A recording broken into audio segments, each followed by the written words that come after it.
So we have some breaking input now. Two RJD MLAs were present at the Prime Minister's event in Gaya in Bihar today. Remember, elections in Bihar are coming up, and this is a setback to the main opposition party in Bihar, RJD. RJD MLA Vibha Devi was on stage, and RJD MLA Prakash Veer was also on stage. And this is a Josh to RJD ahead of the polls. These are two MLAs who met the Prime Minister today, and they were seen with the Prime Minister on the stage today. Two MLAs of RJD present with the Prime Minister today in Gaya in Bihar. My colleague Prabhakar joins us with more details on this. Prabhakar, tell us a little bit about these two Vidhayaks or MLAs who are present with the Prime Minister. How significant is this development?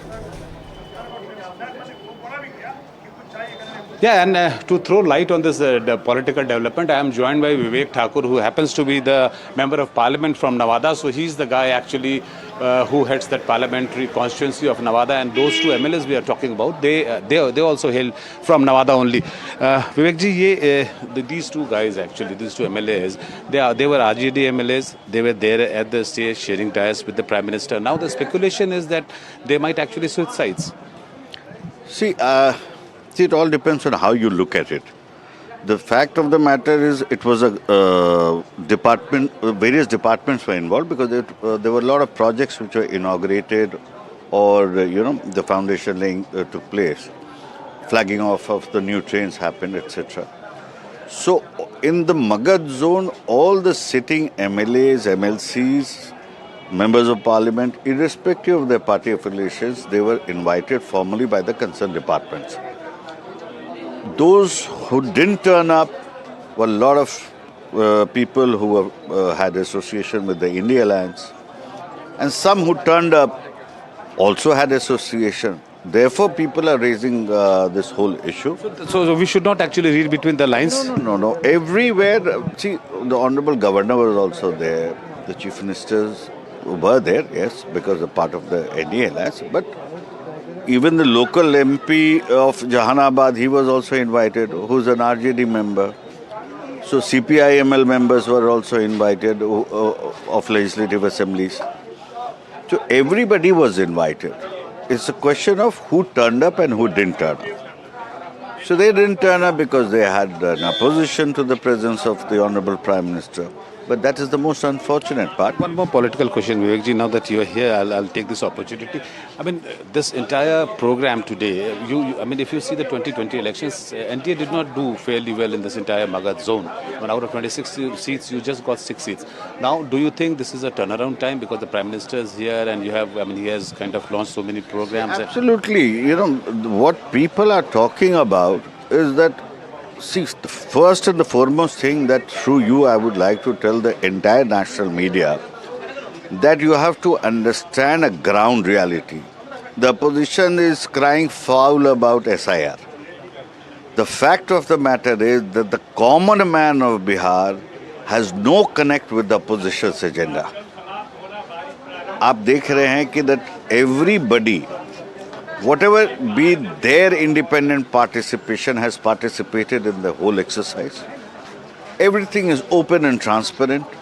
Till today, not because of political parties, but individually 60,000 people have filed their various forms for any change or rectifications that is required to be done.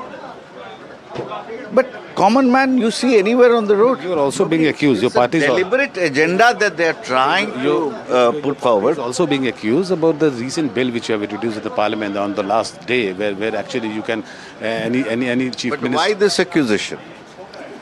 The question is, first of all, fundamental principle on terms of morality should be decided. What are the standards that we want? If a government is run from the prison and the person is a minister or a chief minister or anybody, or prime minister, continues to function in that capacity from a jail, is this the moral standards that today's India is going to set? This has to be fundamentally decided. What are the grounds and the parameters of morality that the Indian political whole sphere should have? Let them say, if they are opposed, that means they are opposed because they favor running a government from the prison. That's simple. No, but they are saying that you can use this tool actually to dethrone any democratically elected government. How can you? It has to be determined by the court. The nature of the conviction has to be determined by the court. Without going to court by any institution, which law leads you to cross a stipulated period of 30 days? No court. Courts sit in the middle of the night also. So this is a hogwash that they are trying to again divert an issue because there's something that they are fearful of. There's something and it is related They to think that morality. they would become the first victims of it. It's a very important point Vivek Thakur made here. That it was a government program and those two MLAs were formally invited by the various departments, and actually not only those two MLAs but all the MLAs and MPs, whether they are from the ruling coalition or the opposition party, they were all invited. So they were there. So he's saying, and a very responsible man in the BJP system is saying that you should actually not read between the lines. It's not something the BJP, or it's not something which is, I mean, they're not stealing the men from the RJD camp. So they were just present in the capacity of being the member of parliament, member of legislative assembly there from Nevada.